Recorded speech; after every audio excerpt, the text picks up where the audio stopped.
दूसरे दिन से व्यापारी ने अपना सांसारिक कार्य आरंभ कर दिया। उसने सबसे पहले उधार का धन वापस किया। उसने अपने मित्रों को बहुमूल्य भेंटें दी, फकीरों साधुओं को जी भरकर दान किया, बहुत से दास दासियों को मुक्त किया। उसने अपनी पत्नी को कीमती धन दिया, अवयस्क बेटे बेटियों के लिए अभिभावक नियुक्त किए और संतानों में संपत्ति को बांट दिया। इन सारे प्रबंधों में 1 वर्ष बीत गया और वह अपनी प्रतिज्ञा निभाने के लिए दुखी मन से चल दिया।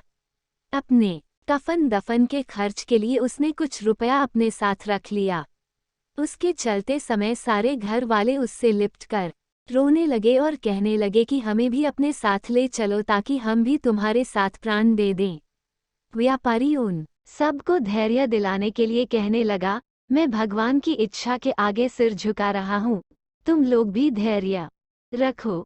ये समझ लो कि एक दिन सभी की मृत्यु होनी है, मृत्यु से कोई भी नहीं बच सकता, इसलिए तुम लोग अपना काम करो। अपने सगे संबंधियों से विदा लेकर व्यापारी चल दिया और कुछ समय के बाद उस स्थान पर पहुंच गया जहां उसने जिन से मिलने को कहा था। वह घोड़े से उतरा और तालाब के किनारे बैठकर दुखी मन से अपने हत्यारे जिन की राह देखने लगा।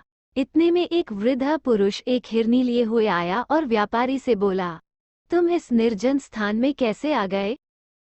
क्या तुम नहीं जानते कि बहुत से मनुष्य धोखे से इसे अच्छा विश्राम स्थल समझते हैं और यहाँ आकर जिनके हाथों भांति भांति के दुख पाते हैं? व्यापारी ने कहा, आप ठीक कहते हैं, मैं भी इसी धोखे में पड़कर एक जिन का शिकार होने वाला हूँ। ये कहकर उसने बूढ़े को अपना सारा चिट्ठा बता दिया। बूढ़ी ने आश्चर्य से कहा, ये तुमने ऐसी बात बताई जैसी संसार में अब तक किसी ने नहीं सुनी होगी। तुमने ईश्वर की जो सौगंध खाई थी उसे पूरा करने में प्राणों की भी चिंता नहीं की। तुम बड़े सत्यवान हो और तुम्हारी सत्यनिष्ठा की जितनी प्रशंसा की जाए कम है। अब मैं यहाँ ठहर कर देखूंगा कि जिन तुम्हारे साथ क्या करता है। वे आपस में बातें करने लगे।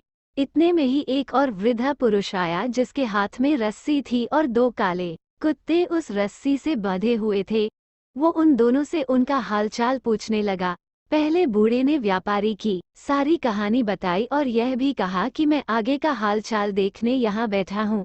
दूसरा बूढ़ा भी यह सब सुनकर आश्चर्यचकित हुआ और वहीं बैठकर दोनों से बातें करने लगा। कुछ समय के उपरांत एक और बूढ़ा एक खच्चर लिए हुए आया और पहले 2 बूढ़ों से पूछने लगा कि यह व्यापारी इतना दुखी होकर यहाँ क्यों बैठा है। दोनों ने उस व्यापारी का पूरा हाल कहा। तीसरे वृद्ध पुरुष ने वहां ठहरकर इस व्यापारी का अंत देखने की इच्छा प्रकट की। वह भी वहां बैठ गया। अभी आप सुन रहे थे जिन और व्यापारी की कहानी का 5वां भाग। बाकी कहानी सुनेंगे अगली वीडियो के 6ठे भाग में।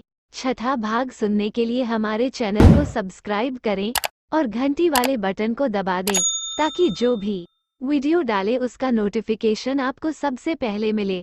तो चलिए फिर मिलते हैं अगले वीडियो में। जय हिंद, जय भारत।